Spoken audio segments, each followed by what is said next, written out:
Welcome to day 478. Although I don't know how you all feel about reading NTI Revelation, but from the point of view of somebody who has already moved through that purification phase, I just think that NTI Revelation is invaluable. The information that it gives is so powerful for helping you to move through that dark night of the soul, it's often called, although again, it can last many, many, many nights. And as I think I mentioned, in my case, it was about 5 years. I thought about that later, and it might have been less than 5 years. I think I entered into the dark night of the soul probably in the fall, maybe the late fall of 2004.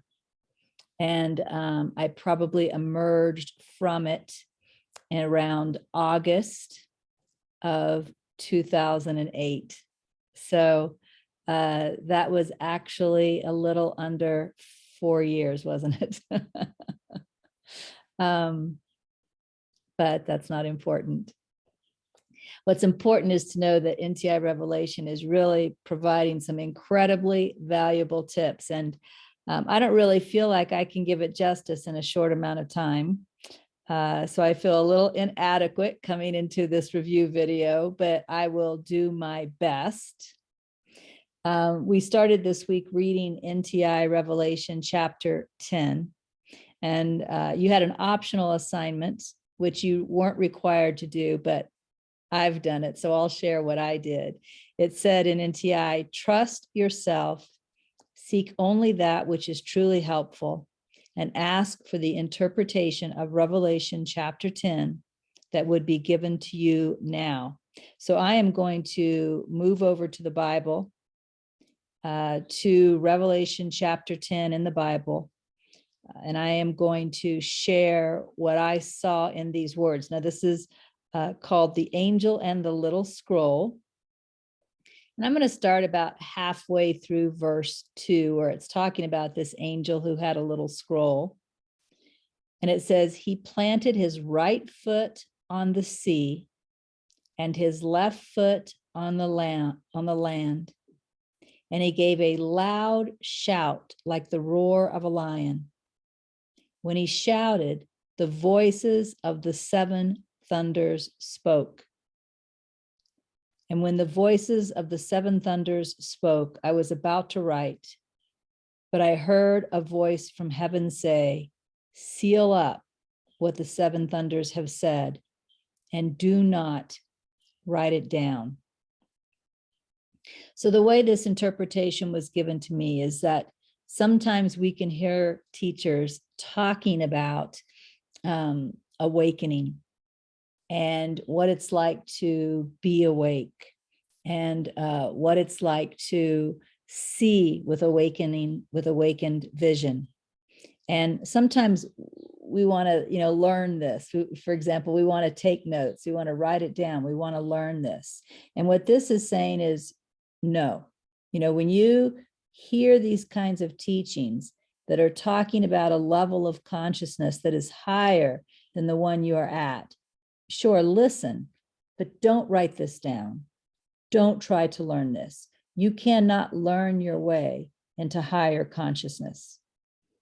Starting with verse 5 in the Bible, then the angel I had seen standing on the sea and on the land raised his right hand to heaven, and he swore by him who lives forever and ever, who created the heavens and all that is in them, the earth and all that is in it, and the sea and all that is in it, and said, there will be no more delay.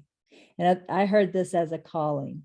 This is a calling to me, but to all of us. But of course, I heard it as a calling to me to choose not to delay my awakening anymore, to choose to dive fully into my true desire, fully into my awakening, trust the heavens and the earth to bring me everything I need to awaken, and to embrace every bit of it, both that which appears good and that which appears bad or ugly.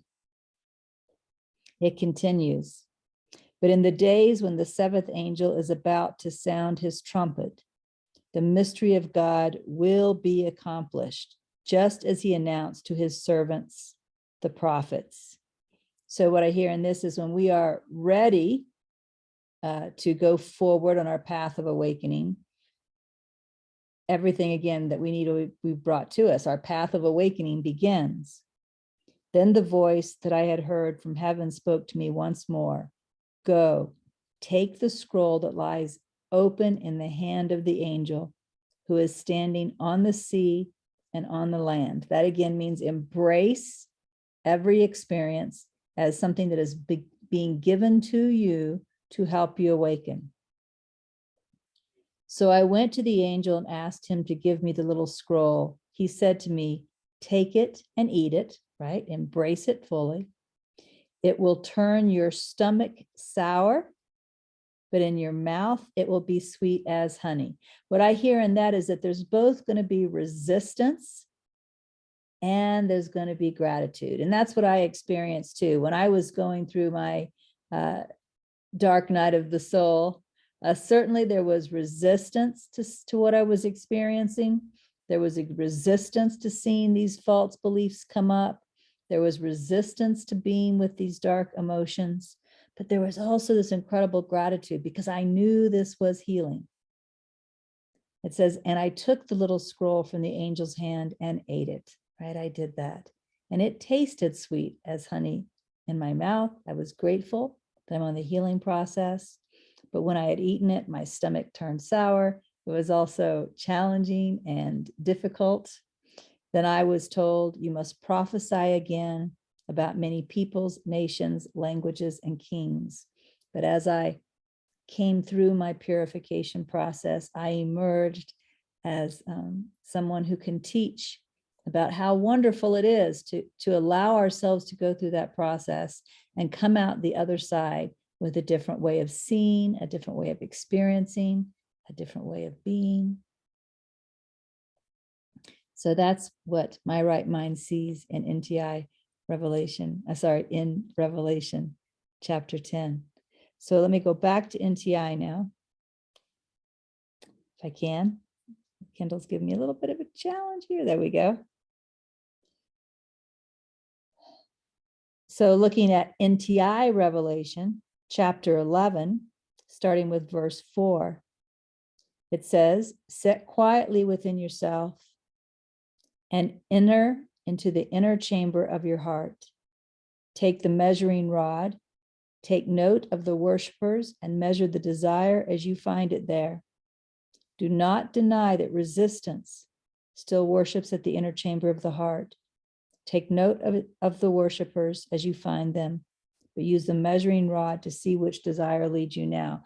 So this is really helpful. It's important to be in touch with what we really want. And so this is saying, take time to go within and look. What do you really want?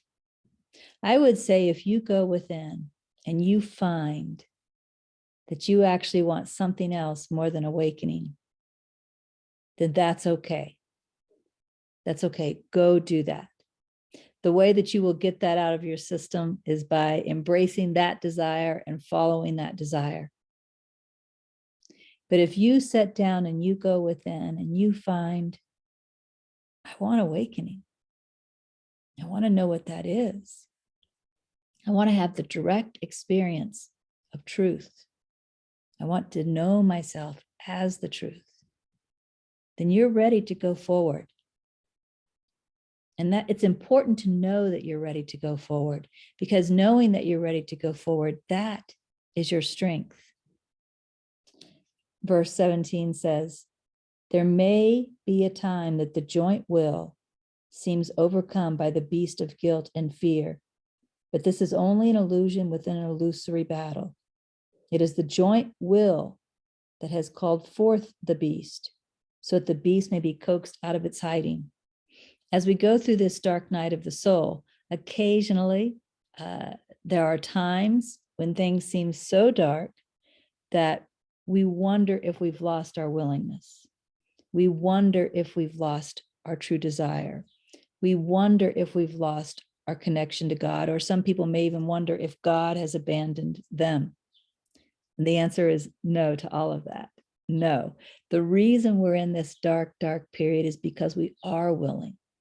And because this is being called forth as our purification so that we can observe the darkness, disbelieve the darkness, let go of the darkness, and emerge on the other side, right? So the dark night of the soul is a natural part of the awakening process. So when it's here, that's a symbol that we are awakening, right? That's showing how willing we are. We have allowed this to come, right? We are not abandoned. This is the awakening process. This is what it looks like.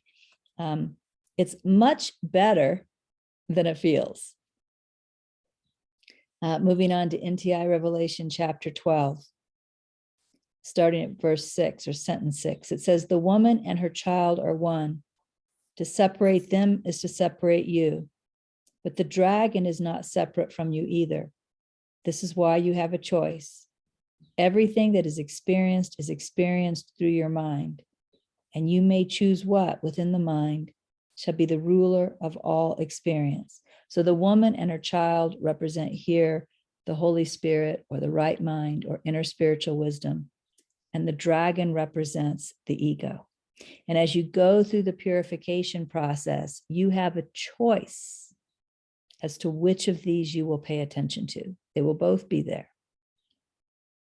When I went through the experience of healing the belief in guilt, at that point, I was experiencing so much guilt that the dragon or the ego part of my mind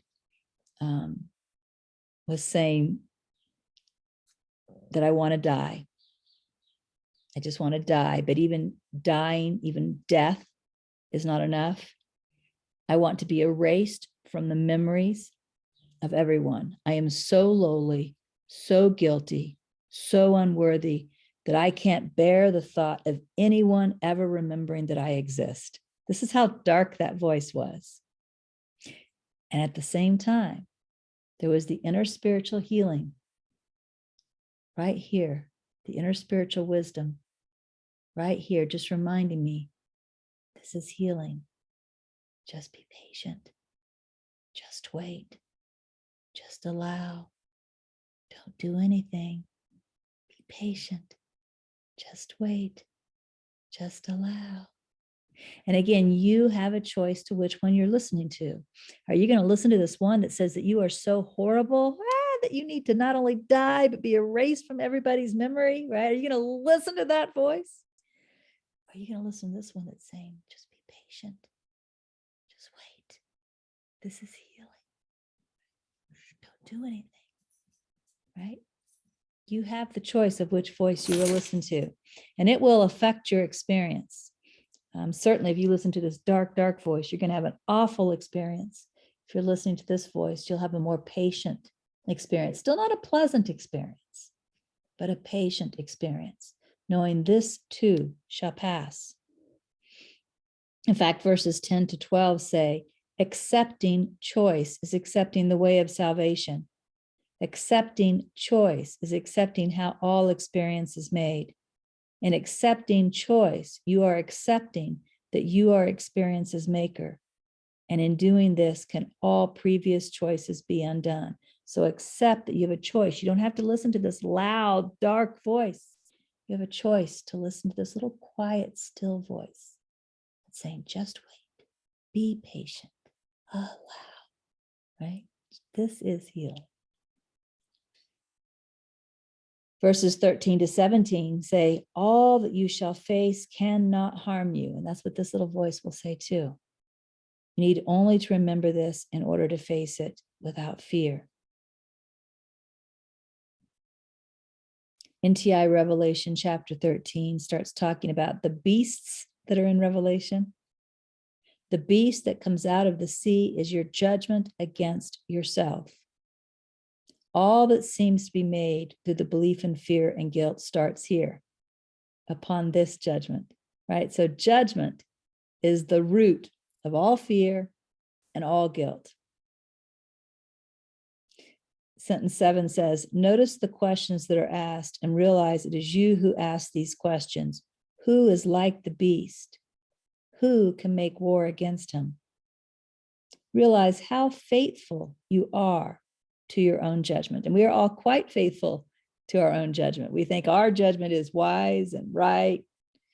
It asks us to read verses 5 through 10 in Revelation 13 in the Bible. That was an optional assignment for you, but let me do that assignment.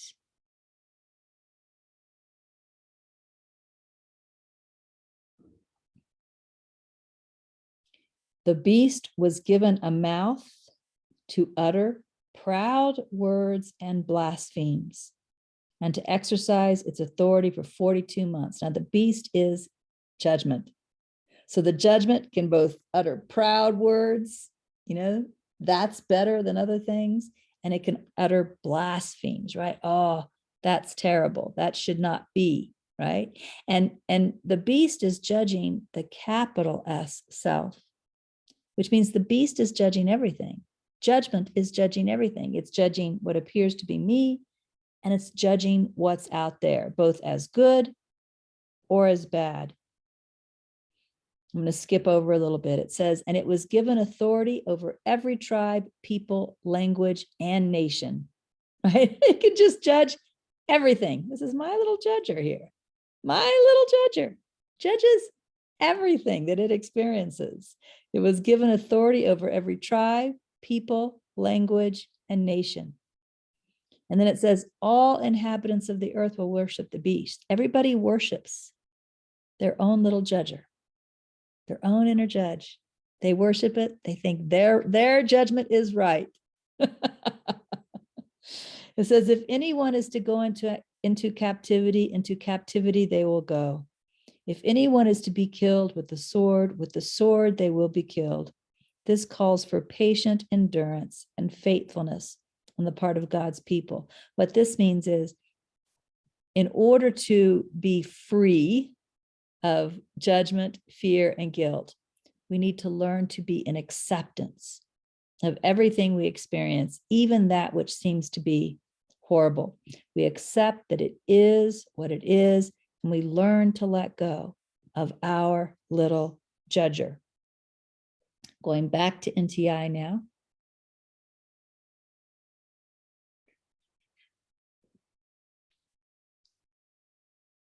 NTI continues.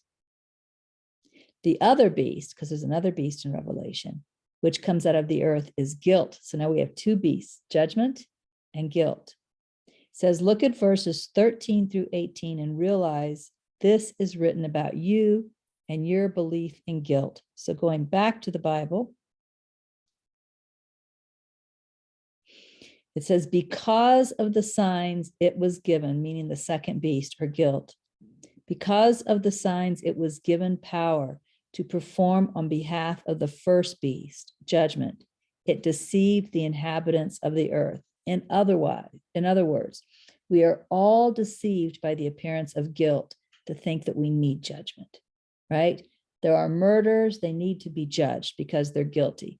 There are child molesters, they need to be judged because they are guilty. There's the other political party, they need to be judged because they are guilty. There's this belief that without judgment and guilt, everything will go to hell, to chaos, that in order to keep people and things good, we need judgment and guilt. They are a pair that go together for good. This is what we believe.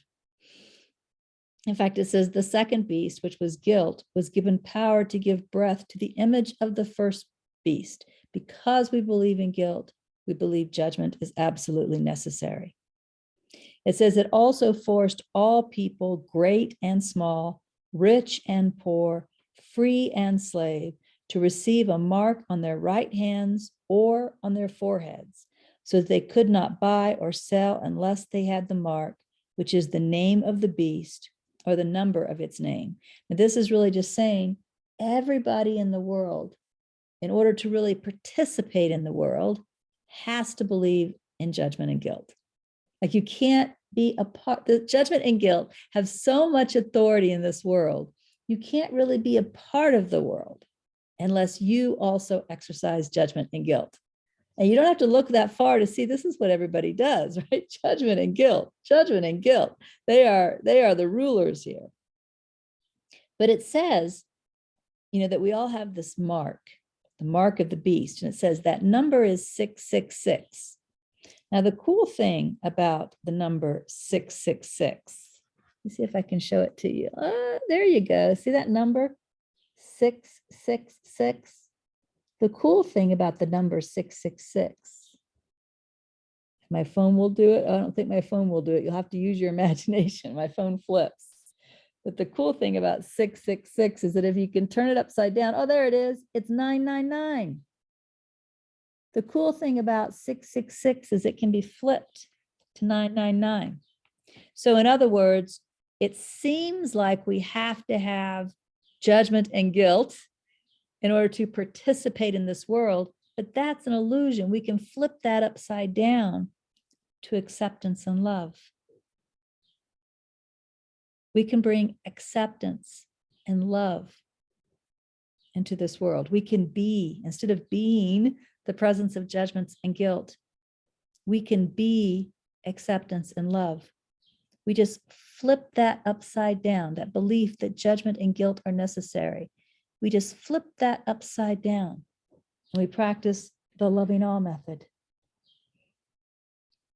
Going back to NTI.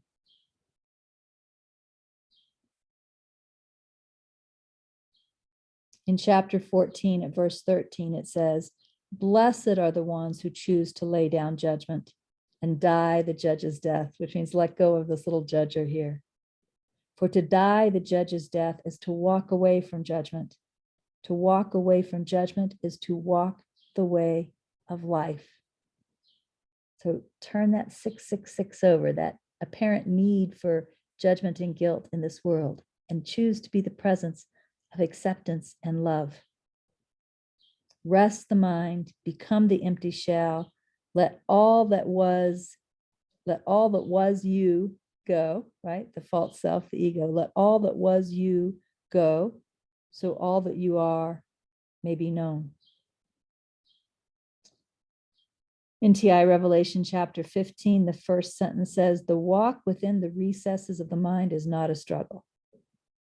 Whenever you notice the feeling of struggle, you know that the desire for resistance has taken hold. Rest for a moment and remember that willingness does not struggle. Let the struggle fade away and return yourself to the true desire of the heart." Again, all this revelation stuff is pretty dramatic. And it's a little bit challenging to talk about the purification process or the dark night of the soul without appearing dramatic. And I suppose the experience of it was somewhat dramatic. But what this is emphasizing is that the best way to go through it is with a focus on resting, a focus on being, a focus on allowing, a focus on remembering that this is healing, right? We're moving through the tunnel to the light. Even gratitude. I learned to go through it with gratitude, right? So this is where you really want to focus the mind, is on these types of things. Now, let me look. I know that there were some other lessons from NTI Revelation chapter 7 that we went over this week. Let me see if I want to say anything about them. The first one that we went over this week was number 4. Purpose is based on desire. Since there is only one true desire, there is only one true purpose. Anything else is illusion. What this is saying is that within consciousness or within the divine mind, there was a desire for an experience that was different than the self, than our true self. And this is what the world is the expression of primarily, is the expression of the desire to see something different than our true self. But what this is saying is the mind is tiring of that now, because look at the world. This is the answer. And look at the world. Look at everything that goes on in the world. Watch the news. That's the answer to the experience of something different than our true self. So the mind is tiring of this now. And the real true desire now is awakening back to ourself. That other desire is just an echo, kind of an echo of what we wanted, still being passed around, still being believed. But the heart's desire, the true desire, is to awaken. So purpose is based on desire. Since there is only one true desire, there is only one true purpose. And that's the desire to awaken, the purpose of awakening, the purpose of know thyself. Number 5 says, you are never alone. Separation is false. The light in the mind lends you its strength, because the light in the mind is your strength. Because awakening is our true purpose now, all of consciousness, all of divine mind is there to support us when we make that choice. And this is a truth. And you will begin to experience these synchronicities that you will know you're not on this journey alone. But you need to remember that in the times when you're tempted to forget, right? You'll have plenty of evidence. But in the times when you're tempted to forget, you need to know that all of consciousness, all of divine mind is helping you, this aspect of consciousness, to awaken to its true self. Number 6 says, the illusion of the world is false. It only seems real because you have given it your belief. But by withholding your belief, its realness must fade. And we really focused on this when we went through NTI Hebrews. We focused on giving value to the isness instead of value to whatever else we may be tempted to give value to. So this is an important step to continue to practice. And of course, we practice this while we're in our awareness, watching awareness meditation, giving value, the value of real, to awareness rather than to the appearances that we experience throughout the day. Number 7 says, your faith and trust is everything. For that which you put your faith in, you will experience. This is because you are the Son of God, or you are consciousness. So it's really important to pay attention to where you're putting your faith. What do you believe in? Are you putting your faith in the unseen mystery of God, of consciousness? Or are you trusting things in the world like the stock market and what you see on the news, right? Where is your faith going? Number 8, your true desire is know thyself. Any other desire is the desire not to know thyself, which is choose lack and fear. You are ready to put aside the temporary experience of lack and fear and to know the completeness of truth once again. And then number 9, anything that is not truth is illusion. To choose illusion is to choose fantasy, but fantasy cannot change truth. So what do you want? Are you ready for truth realization now? Or do you want to continue to play the game of illusion a little longer? And that's up to you. That's up to you. This week, we will be continuing with NTI Revelation. You'll have a bigger weekend assignment this week. It's at one of my teachings. It's called Is Attack Possible?